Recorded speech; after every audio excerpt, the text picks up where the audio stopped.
Marcos, capítulo 6, versículo 1 ao versículo 6. A honra é a chave mais importante para a recompensa. Honra, a chave mais importante para a recompensa. Nós, na última ceia, falamos sobre honra e vamos continuar a falar sobre esse tema. Sobre o assunto, né? Tema é algo mais específico. Marcos, Evangelho de Marcos, capítulo 6, do versículo 1 ao 6. Jesus saiu dali e foi para a sua cidade, está falando de Nazaré, acompanhado dos seus discípulos. Quando chegou o sábado, começou a ensinar na sinagoga, e muitos dos que o ouviam ficavam admirados. De onde lhe vêm essas coisas? Perguntavam. Que sabedoria é esta que lhe foi dada? E este poder para realizar milagres? Não é este o carpinteiro, filho de Maria, irmão de Tiago, José, Judas e Simão? Não estão aqui conosco as suas irmãs? E encontraram motivo de tropeço nele. Jesus lhes disse: só na sua própria terra, entre os seus parentes e na sua própria casa, um profeta não tem honra. Um profeta não tem honra. Um profeta não tem honra. Versículo 5. Ele não pôde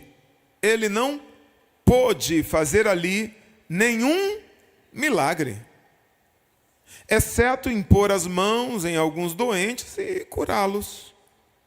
E ficou admirado por causa da incredulidade deles. Muito bem, é sobre honra, como já disse, que a gente vai tratar, porque esse é um tema que Deus tem ministrado muito ao meu coração. Eu tenho pensado muito sobre isso. A palavra honra é uma palavra traduzida de um termo grego, não sei falar grego, mas eu pesquisei. Eu acredito que seja time ou timé. Timi ou timé. Se tiver algum especialista, depois me ensine. Mas é algo assim, time ou time. A definição do termo remete a algo como a ideia de valorização. Algo que tem peso, algo que tem importância, algo que tem valor. Então, quando um grego ouve essa palavra timi, ele vai pensar em algo valioso, em algo precioso, uma joia, né, de ouro, uma pedra preciosa, né? Algo que precisa ser guardado, né? Precisa ser bem guardado, porque é algo caro, algo precioso. E quando eu ouvi essa palavra, eu lembrei de um texto bíblico, Provérbios, capítulo 4, versículo 23, que diz: sobre tudo o que se deve guardar, foi inclusive texto mensal nosso, né? Guarda o teu coração, porque dele procedem as fontes da vida. Ora, se eu devo guardar o coração sobre todas as coisas, por quê? Certamente Salomão está dizendo que é algo importante. A sede dos meus sentimentos, a sede das minhas vontades, dos meus pensamentos. Guarda o teu coração, porque isso é importante demais, é o que ele está dizendo, né? Porque é isso que a gente faz com algo importante. É isso que nós fazemos com algo caro. É isso que nós fazemos com algo valioso. Nós fazemos o quê, pastor? Guardamos bem. Nós protegemos bem. Nós colocamos em um cofre. Nós escondemos, né? Sim ou não? A gente faz isso. Ou você coloca os seus documentos importantes em qualquer lugar.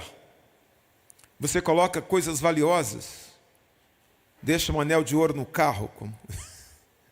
eu deixei esses dias. Não, você guarda as coisas valiosas, ou aquelas coisas que têm, às vezes, nem tanto valor monetário, mas tem valor sentimental, né?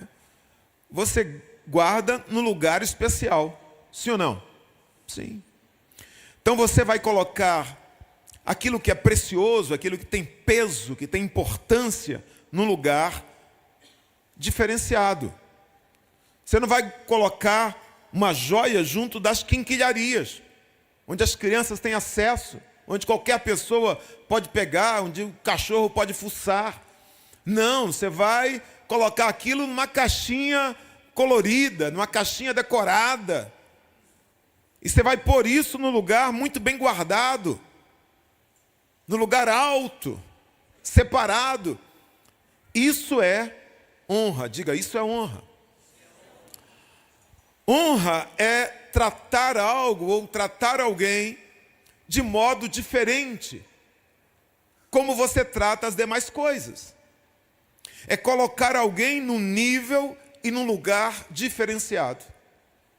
Quando você distingue alguém com um carinho, com uma consideração, com uma deferência, e você coloca esta pessoa num lugar mais elevado, você está honrando. Se você trata todo mundo e coloca todo mundo no mesmo nível, não importa o que você diga, você não honra ninguém. Honrar é tirar alguém do meio do todo e colocar essa pessoa num lugar diferente, porque ela tem um peso, porque ela tem uma importância, porque ela tem um valor diferente. Honrar é tratar alguém como precioso, como valioso, como importante, como essa joia que merece ser colocada num lugar bem guardado, num lugar especial, num lugar de honra. E não no lugar comum, não no lugar qualquer. No Evangelho de Marcos, no capítulo 6 que nós lemos, Marcos nos conta que Jesus foi para Nazaré ministrar. E Nazaré foi a cidade que Jesus veio morar com seus pais quando ele volta do Egito. Então foi a cidade que ele cresceu. Ali no final da sua infância, ele foi rapazinho ali, moço, né? Cresceu, viram Jesus ali crescendo em Nazaré. Mas agora Jesus já havia começado o seu ministério. Jesus agora era um mestre, era um profeta. E ele já havia realizado aqui muitos milagres na Galileia. Ele já tinha discípulos. Ele já era alguém reconhecido. E ele foi para Nazaré exatamente para derramar o seu ministério, os seus dons, aquilo que estava sobre ele, sobre aquelas pessoas. Ele queria abençoar a cidade de Nazaré, né? Agora ele chega ali para abençoar as pessoas que certamente ele conhecia e que conheciam ele. Mas ao chegar no vilarejo de Nazaré, no lugar em que crescera, no meio das pessoas que o viram menino, jovenzinho, eles não conseguiram enxergar em Jesus alguém diferente. Eles não conseguiram enxergar em Jesus alguém que merecia ser colocado num lugar especial. O texto de Marcos, né, o capítulo 6, versículo 5, diz que ele não pôde fazer ali nenhum milagre, exceto impor as mãos sobre alguns doentes e curá-los. Quando eu li isso aqui, eu fiquei assim, impactado com isso.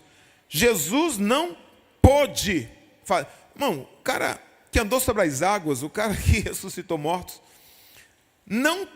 Jesus não pôde fazer ali muitos milagres.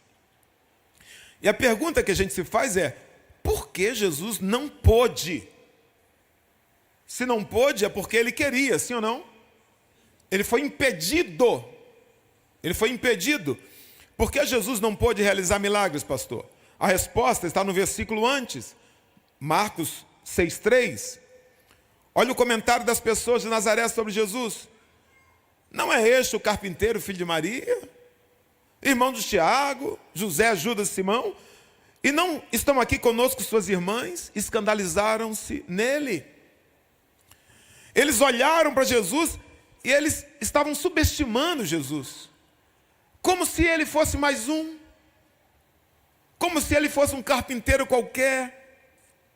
Eles estavam olhando para Jesus e estavam dizendo, mas eu conheço ele. Ele está falando como se fosse um mestre. Mas peraí, ele era da sala de aula do meu filho. A minha irmã foi professora dele, que ensinou as primeiras palavras para ele. Ele jogava no time de futebol do meu filho, né? Ele soltava pipa com meu primo, comigo, né? Ele e o pai dele que foram levar os móveis da cozinha lá de casa. Eles que instalaram o armário lá da minha cozinha, foi ele. Ele era carpinteiro. Eu morava na mesma rua que ele morava na casa 29, aquela casa amarela da rua lá, número tal. Eu conheço esse menino. Eu vi ele crescendo, conheço o pai dele, a mãe dele, o tio dele, conheço a família toda. Então, eles estão olhando para Jesus e estão pensando naquele menino comum que eles conheceram. É isso que eles estão olhando para Jesus e vendo ele como algo comum. E eu fiquei pensando no que eles dizem, um versículo antes. Olha o que eles dizem. Como se fazem tais milagres por suas mãos. Eles estão olhando para Jesus e estão dizendo, como se fazem tais milagres por suas mãos. Só que no versículo 5, Marcos diz, ele não pode fazer nenhum milagre. Mas eles estão dizendo, como se fazem tais milagres? Eles estão admirados pelos milagres. Você consegue entender isso? Eles estão olhando para Jesus, como é que ele faz esses milagres? Como é que ele coloca as mãos, olha os milagres. Como é que esse garoto faz? Mas Marcos está dizendo, nenhum milagre pode ser feito ali. Por que Marcos está dizendo isso? Então, como é que eles podem estar admirados se Marcos está dizendo que Jesus não fez nenhum milagre? É porque, na verdade, ele curou alguns poucos enfermos, alguns doentes. É porque na ótica de Marcos, que conhecia Jesus, que sabia o que Jesus queria fazer e o que Jesus poderia fazer, não houve nenhum milagre. Não houve nenhum milagre, melhor falando. Mas eles estão chamando a cura de poucos enfermos de milagres. Porque eles não conheciam Jesus. Eles não sabiam que havia muito mais para ser derramado sobre Nazaré. Aquelas curas, poucas curas, talvez Jesus curou uma dor de cabeça, talvez Jesus curou um desvio de coluna, talvez Jesus, curou alguém que tinha um problema ali na pele. Jesus não fez nada que ele poderia fazer, um cego de nascença, um paralítico. Jesus não fez nada espetacular que ele poderia fazer. Ou seja, Marcos diz, não teve milagre ali. Mas eles estão achando que é algo fantástico. Alguém estava com uma dor e passou a dor. Aquilo eram gotas diante do oceano que eles estavam. Sabe, Deus tinha muitas recompensas para Nazaré, mas Nazaré não soube recebê-las. Diga, Nazaré não soube acessar a recompensa. A chave para entender o fracasso deles está nas próprias palavras de Jesus. Jesus diz assim, não há profeta sem honra, senão na sua pátria, entre seus parentes, na sua casa. Ou seja, eles retiveram a honra que eles deveriam dar a Jesus. Porque Jesus não recebeu a honra que era devida. O milagre, a bênção que estava para ser liberada, foi retida. A cidade de Nazaré não recebeu o que Jesus tinha para lhes dar, porque não reconheceu Jesus como Deus e porque não honrou pelo que ele era. Esse texto é realmente impressionante, porque ele diz que Jesus não pôde realizar nenhum milagre. Mas veja, não é o apóstolo Paulo que não pôde realizar nenhum milagre. Não é o pastor Jarmute que não pôde realizar nenhum milagre. Não é o profeta, sei lá das quantas. O texto está falando de Jesus, o Emanuel, o Filho de Deus. O texto está dizendo que aquele que tem o poder de andar sobre as águas, aquele que tem o poder de acalmar o vento e o mar com a sua palavra, aquele que pode dar ordem a um morto de 4 dias e ele sair andando do seu túmulo. Agora o texto está dizendo que este mesmo Jesus não pôde realizar nenhum milagre. Agora não é porque ele não queria, veja, ele queria, ele desejava, ele não pôde. Isso é muito forte. Jesus não pôde realizar nenhum milagre em Nazaré, mas ele desejava. Ele desejava. Deus deseja que seus filhos recebam recompensas nessa vida. Diga assim: Deus deseja que eu seja abençoado nesta vida. Deus deseja que o seu povo seja recompensado nessa vida. Por isso que eu vou insistir nesse tema. Por isso que eu vou insistir nessa mensagem. Porque muitos crentes vão aprender isso muito tardiamente.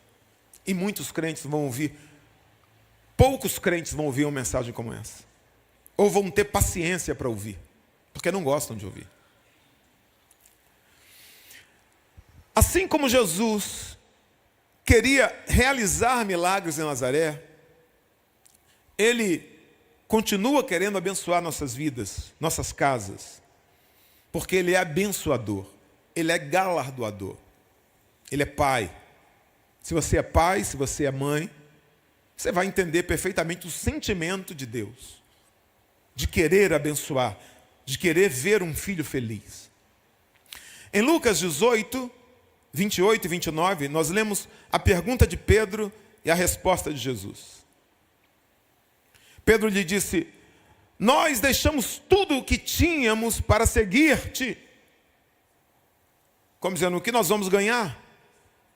Jesus respondeu: em verdade lhes digo que ninguém que tenha deixado casa, mulher, irmãos, pai ou filhos por causa do reino de Deus, deixará de receber na presente era, diga na presente era, muitas vezes mais, e na era futura, ou seja, na eternidade, a vida eterna. Mateus e Marcos definem a quantidade na presente era 100 vezes mais. Quando Pedro diz: Jesus, não vá para Jerusalém sofrer, Jesus repreende Pedro.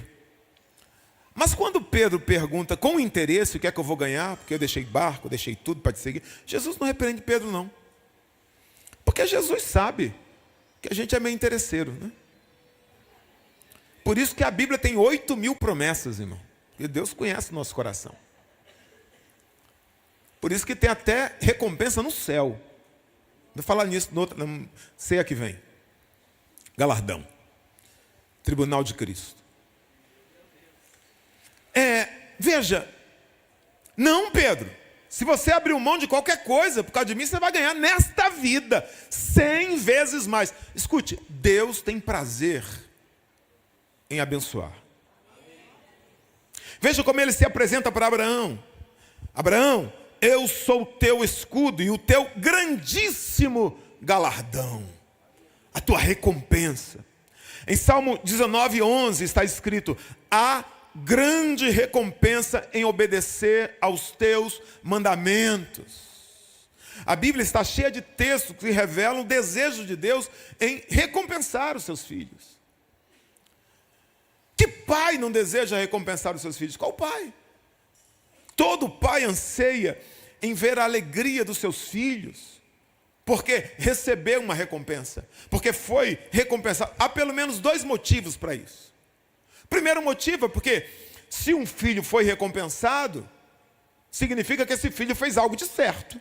Significa que esse filho fez algo de bom. E o pai fala, oh, você tem mérito, você merece. O pai tem prazer. Você cumpriu, você me obedeceu. E segundo, porque a alegria do filho em si é um motivo de prazer para o pai.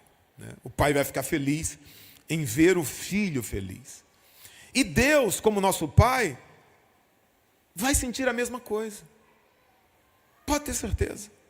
Agora, a palavra nos ensina que o caminho que nos conecta à recompensa é a honra.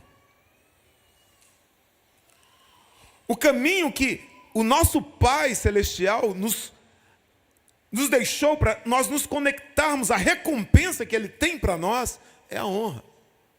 Por isso que Nazaré fechou os céus para aquilo que Deus tinha para ela. Porque não honrou a pessoa de Jesus. Pode ter certeza que a vontade de Jesus é sempre nos abençoar. Mas nós precisamos trilhar o caminho da honra. Quando,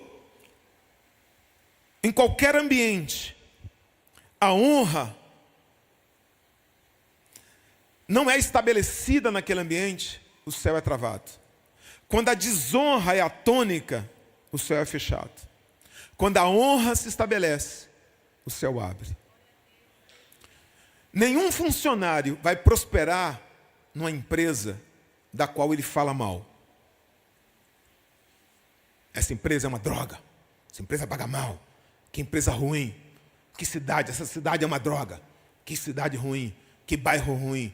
Que país horrível. Essa igreja aqui é ruim. Aquela igreja é melhor. Prefiro aquela igreja. A visão daquela igreja. O culto daquela igreja. A pessoa está num lugar e fala mal do lugar. Nunca vai ser abençoado pela bênção que está naquele lugar. Porque se você, como esposa, fala mal do teu marido, você nunca vai ter um lar feliz. Você nunca vai ser abençoada. Você vai privar o potencial dele, a capacidade dele. Se você não profere palavras de bênção sobre os teus filhos, eles nunca vão crescer em todo o potencial que eles podem desenvolver. Você pai e você mãe. Deus deseja recompensar seus filhos, mas o filho precisa desejar receber a recompensa do pai. Também. Deus deseja recompensar, você está convencido disso? Amém? Agora eu, como filho, também preciso desejar receber a recompensa do pai. Embora Deus ame recompensar os seus filhos, a recompensa não pode ser distribuída sem critério, irmão. Senão perderia o sentido. Viraria algo comum, corriqueiro. Deixaria de ser, vou dar recompensa para todo mundo. Não importa o que eu faça, eu vou receber recompensa. O cara que é fiel vai receber recompensa, mas o infiel também. O cara que trabalha vai receber salário, mas quem não trabalha também. Não tem sentido. Para que se esforçar? Para que estudar? Sem mérito. Não tem sentido a recompensa. Eu gosto da maneira como a versão revista e atualizada, se puder colocar na tela, revista e atualizada, Hebreus 11:6. Hebreus 11:6, revista atualizada. Olha como o texto está. Só a revista atualizada que vai dar certo, tá bom? De fato, sem fé é impossível agradar a Deus. Porquanto é necessário que aquele que se aproxima de Deus creia que Ele existe e que se torna galardoador dos que o buscam. Eu acho interessante a expressão e que se torna galardoador dos que o buscam. Diga, se torna. Embora Deus seja galardoador, nem todos vão experimentar essa característica do caráter de Deus. Embora Deus tenha bênçãos para os seus filhos, nem todos viverão as bênçãos que Ele tem para derramar. Deus é abençoador, mas Ele se torna abençoador na vida de alguns. Embora Deus tenha prazer na prosperidade do seu servo, Deus tenha prazer, nem todos serão prósperos, conforme o prazer de Deus. Porque Ele se torna um Deus que prospera na vida de alguns. Deus é galardoador em potencial, mas Ele se torna efetivamente na vida de alguns. É isso que está falando. Deus se torna galardoador na vida daqueles que o buscam. Porque há princípios que precedem a recompensa. E o princípio mais importante qual é, pastor? A honra. A honra é uma chave poderosa para a recompensa, a mais poderosa. Olha o que diz Provérbios 11:31. Assim como os bons são recompensados aqui na terra, também os pecadores e os maus são castigados. Essa versão está em NVI, mas pode deixar também, porque eu vou tratar dela. Porque a nova tradução na linguagem de hoje, coloca a nova tradução na linguagem de hoje, porque são as duas. Assim como os bons são recompensados aqui na terra, também os pecadores e os maus são castigados. Ou seja, os bons recebem recompensas aqui na terra. É assim que você entende? Amém? Ao passo que os pecadores e os maus são castigados. Mas coloca agora Almeida Revista e Corrigida, ARC. Eis que o justo é punido na terra, quanto mais o ímpio e o pecador. Está diferente, não está? O entendimento? Sim ou não? Sim, sim. Isso acontece porque o termo hebraico aqui, o termo-chave, shalom, possui um significado amplo: pagar, retribuir, recompensar. Portanto, uns vão entender como recompensa e outros vão entender como pagamento, como punição. Vai pagar, punir. Então, eu preferi como a nova tradução na linguagem de hoje traduz. Eu preferi. Se o justo recebe o que merece aqui na terra, a NTV, melhor falando, a nova versão transformadora. Eu gostei dessa daqui, ó. Se o justo, NTV, não sei se tem aí, tá? Nova versão transformadora. NVT. NTV não, NVT. Obrigado, João.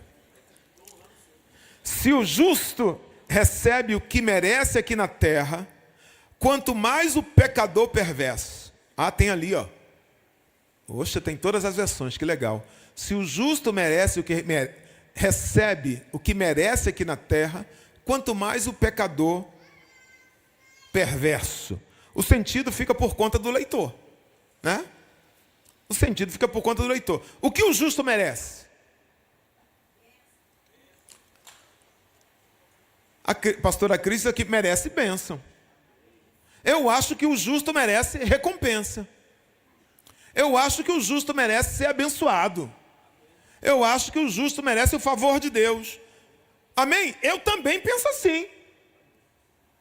Não, mas isso é teologia da prosperidade, que o justo merece vitória, que o justo merece portas abertas. Eu acho que o justo tem que passar por luta, igual o ímpio, que o justo tem que passar por punição. Amém, tem imagem bíblica para isso também. Viva conforme sua fé, conforme sua teologia, se você pensa assim. Eu entendo que eu prefiro a versão da NTV, eu prefiro a versão da nova tradução da linguagem de hoje. Viva conforme a versão que você quer viver, ué.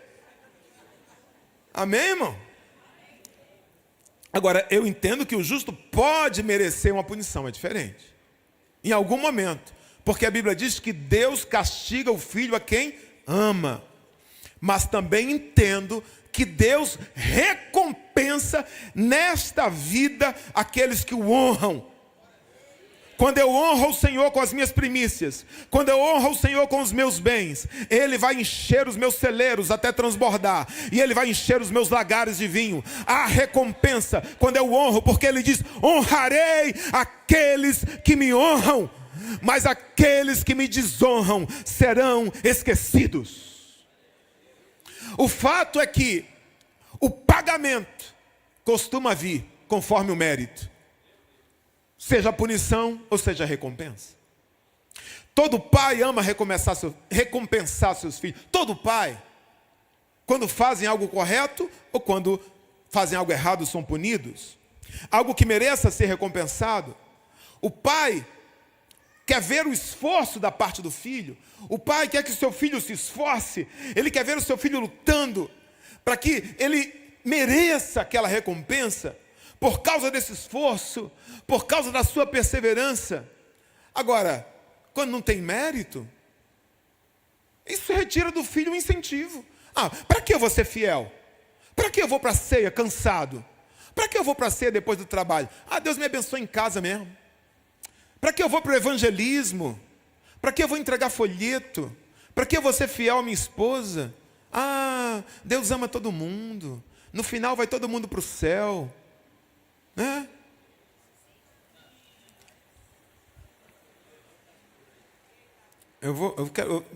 Hoje não vai ter como falar sobre o tribunal de Cristo, não, mas eu vou falar depois. Sabendo que eu preciso ser fiel, eu preciso me esforçar, eu preciso trabalhar para o reino, eu preciso. Eu não posso querer uma honra que eu não conquistei, irmão. Veja, Ananias e Safira quis uma honra que não era dignos. Não eram dignos. Viram Barnabé vendendo uma propriedade e deu toda a propriedade. Aquilo trouxe algum status para o Barnabé. Eles venderam a propriedade, guardaram uma parte. Vamos levar a parte e vamos dizer que demos tudo. Aqui, Pedro, é tudo? É tudo, é tudo. Você mentiu para Deus, você mentiu para o Espírito Santo. Pum, morto. Chega o outro, e aí, é tudo? É tudo. Pum, morto. Irmão, se não é dízimo, dá como oferta. Compreendeu? Se não é dízimo, dá como oferta. Bota no envelope de dízimo, não. Um conselho. Sabendo que pode perder por bobeira. Fica dormindo no ponto. O filho ou a filha tem que trazer o medo de dizer: eu posso perder a recompensa. Eu quero aquilo que Deus tem para mim nesta vida e eu quero a recompensa eterna. Por isso, ele precisa colocar o seu coração, por isso ele precisa perseverar, porque há um Deus justo, irmão, que não mede apenas aquilo que eu faço, ele mede até as motivações do coração. Mas eu incentivo você, membro da DEVEC, a pensar e a declarar a recompensa de Deus na sua vida, a crer que Deus é galardoador. Escute, tudo que você faz para Deus, quando você levanta a mão, quando você adora, quando você glorifica, quando você pega um papel que está no chão, quando você cuida da casa de Deus, você, obreiro, cada serviço que você faz, cada envelope que você distribui, cada cuidado que você tem, cada ministração, você é do louvor, cada vez que você está no instrumento, cada oferta que você ministra, cada coisa que você faz, meu irmão, na casa de Deus, toda vez que você vem cansado para a igreja, alguém pode julgar você, fica vindo para a igreja e fica dormindo, mas você está dormindo aqui, mas você está aqui. Escute, irmão, em nome de Jesus, isso é registrado no céu, pode ter certeza, tem recompensa para a tua vida. Tem um Deus que sabe o teu coração. Você só tem que ser sincero diante dele. Você só tem que ser sincero. Amém? Porque ele é um pai que está sempre pronto a te abençoar. Seja sincero.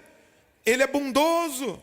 A sua bondade se estende de geração em geração. Salmo 105 diz: pois o Senhor é bom, o seu amor é leal e eterno, a sua fidelidade permanece por todas as gerações.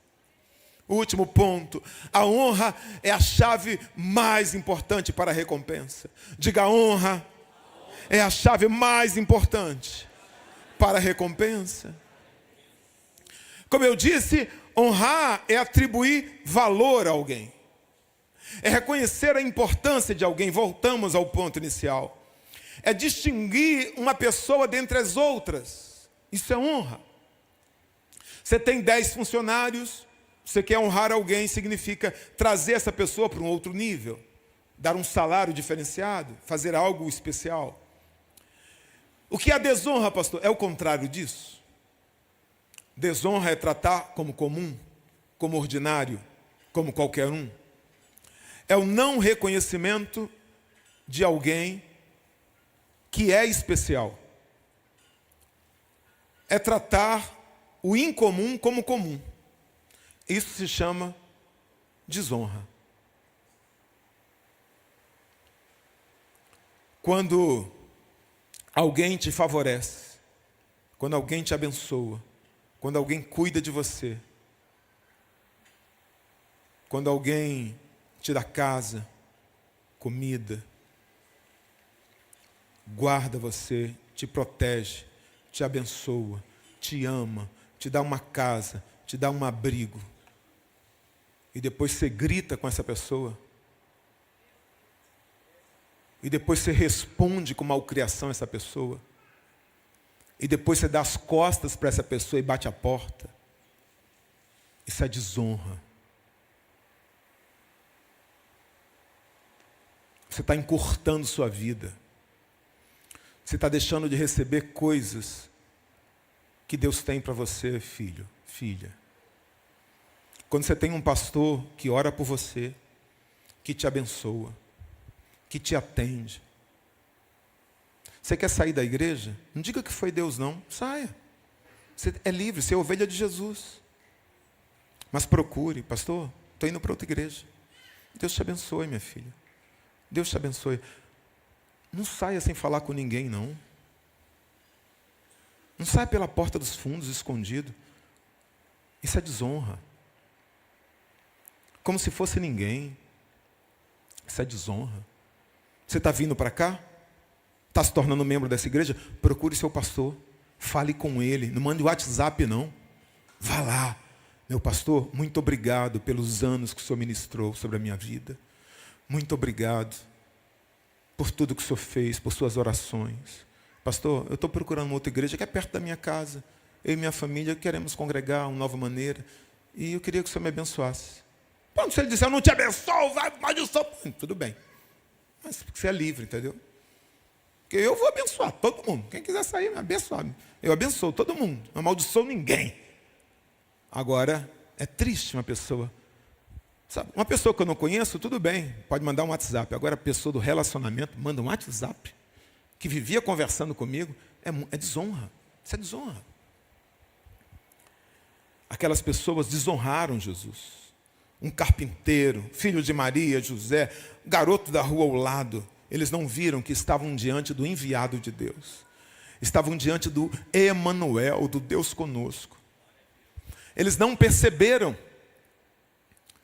que quem estava diante deles era aqueles sobre quem Isaías profetizou. O seu nome será chamado Maravilhoso, Conselheiro, Deus Forte, Pai da Eternidade, Príncipe da Paz, aquele sobre quem o governo estava sobre os ombros. Aconteceu o que o apóstolo João disse, estava no mundo e o mundo foi feito por intermédio dele, mas o mundo não o reconheceu.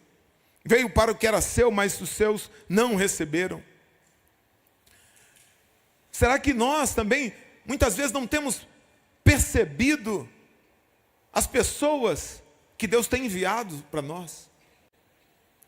Será que temos tratado essas pessoas como comuns? Porque, irmãos, escute.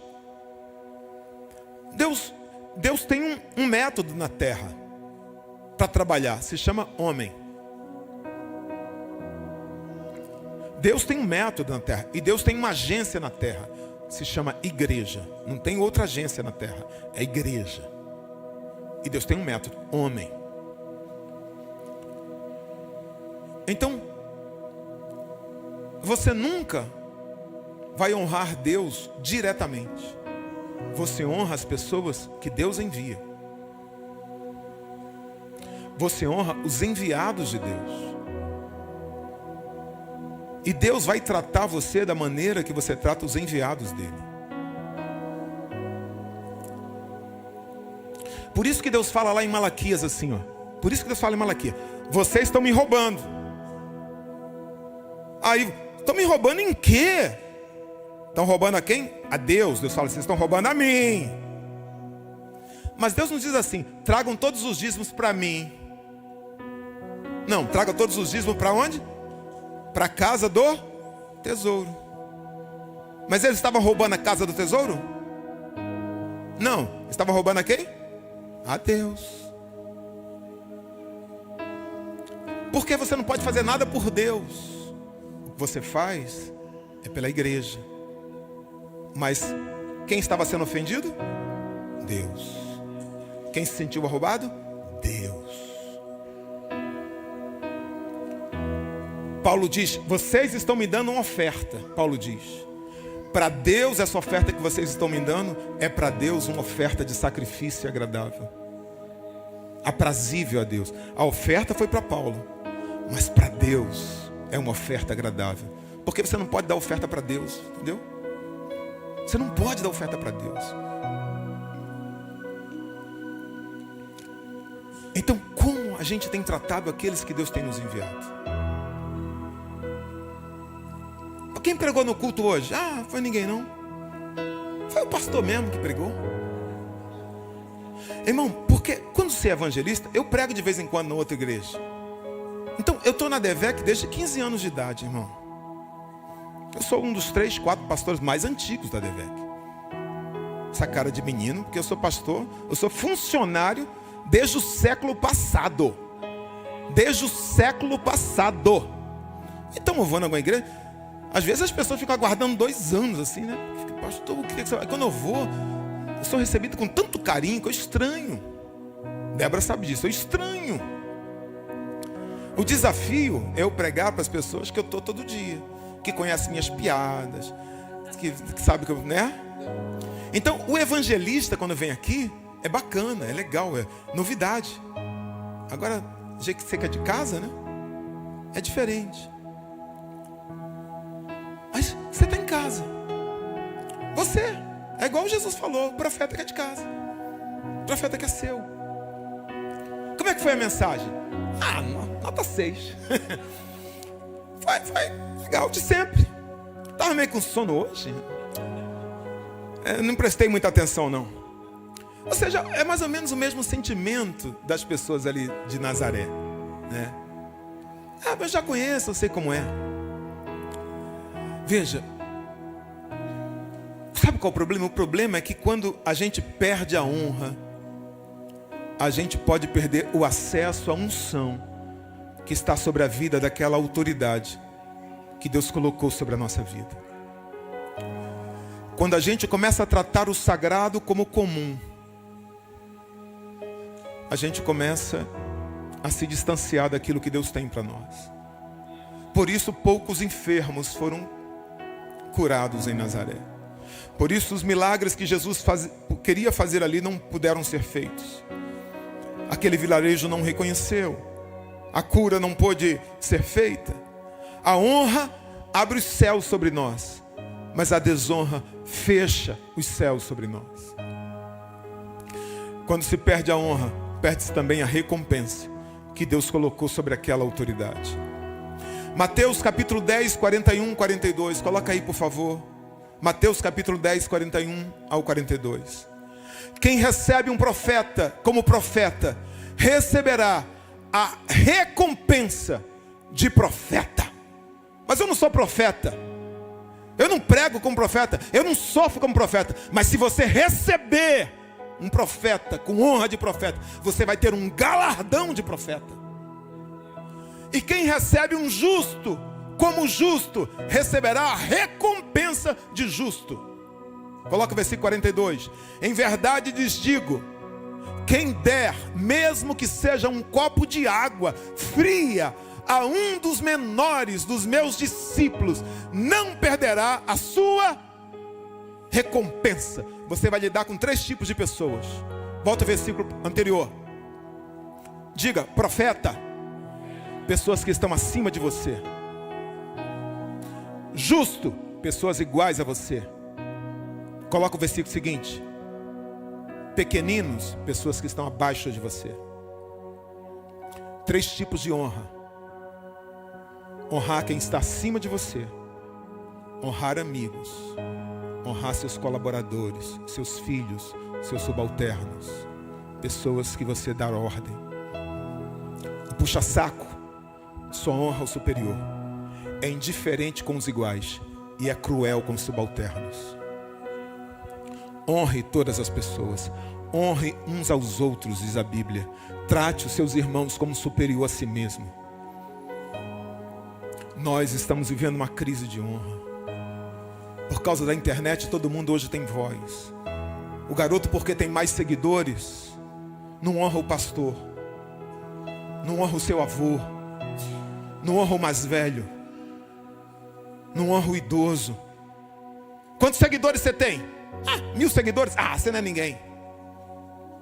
A pessoa com experiência, com história. A Bíblia diz, digno de honra são as cães, cabelos brancos, daqueles que andam no caminho da justiça. Aquele que trata um profeta na qualidade de profeta, tem galardão de profeta. Deus opera por meio de canais humanos. E quando tratamos com desonra as pessoas que Deus nos envia, nós bloqueamos a recompensa que Deus quer nos dar. Vamos encontrar ao longo das Escrituras Deus pedindo ao seu povo: honre as autoridades. Filhos, honrem seus pais. Esposas, honrem seus maridos. Empregados, no seu que você trabalha, meu irmão, honre os seus empregadores. Honre seus patrões, orem por eles. Cidadãos, honrem as suas autoridades. Brasileiros, honrem a sua nação. Jovem, honrem os anciãos. Alunos, honrem os seus mestres. Crentes, honrem os seus pastores, os seus líderes, especialmente aqueles que servem no ministério da palavra. A Bíblia diz, esses são dignos de duplicada honra. É a única vez que a Bíblia usa duplicada honra. E qual o motivo de tantos conselhos são esses, pastor? Para nos abençoar. Por quê? A Bíblia quer te humilhar? Não. É porque Deus é recompensador e Deus deseja te recompensar. Só que a única chave que abre a porta da recompensa é a honra. Se você não entender isso, se você não compreender isso, você simplesmente vai estar fechando aquilo que Deus tem para você. Se você compreender isso, começa a honrar teus filhos. Filho, você é linda. Filho, você é lindo. Filha, você é linda. Você é especial. Você vai ser grande. Eu te amo. Você vai ser mulher de Deus. Você vai ser um homem de Deus. Veja como ele vai florescer. Veja como ele vai crescer. Veja como ela vai crescer. Meu amor, você é o melhor. Meu amor, você é um homem de Deus. Meu amor, você é grande. Diga para sua esposa, honre sua esposa. Maridos, a Bíblia diz para honrar suas esposas como vasos mais frágeis. Ouça sua esposa. Ela é a voz de Deus. É a voz de Deus. Ela é a figura que Deus colocou ao seu lado. Ela pensa diferente de você. E é isso mesmo. Deus colocou para ser diferente. Essa semana essa daqui me deu uns conselhos, irmão, que doeu. Eu não queria fazer aquilo, mas eu engoli, porque ela pensa diferente de mim. Eu engoli e fiz. Ou seja, não fiz, porque ela falou para não fazer, né? Ela falou para não fazer. Então eu não fiz, não podia. Ela me traz a realidade. É assim, ó, que tem que ouvir. Ouça não, pra você ver. Depois de 30 anos de casado, a gente ouve. Aprendeu, né? Aprendeu, né, pastor Cláudio? A gente aprende, né? Aprendendo. Isso é uma maneira de honrar. Precisamos honrar. Você pode dizer amém? Precisamos vencer essa cultura da desonra. Você pode dizer, Deus, que a nossa nação aprenda a honrar, que a nossa igreja seja um ambiente de honra, que a minha casa seja um ambiente de honra, onde as tuas bênçãos e as tuas recompensas possam fluir, em nome de Jesus. Amém e amém. Glória a Deus.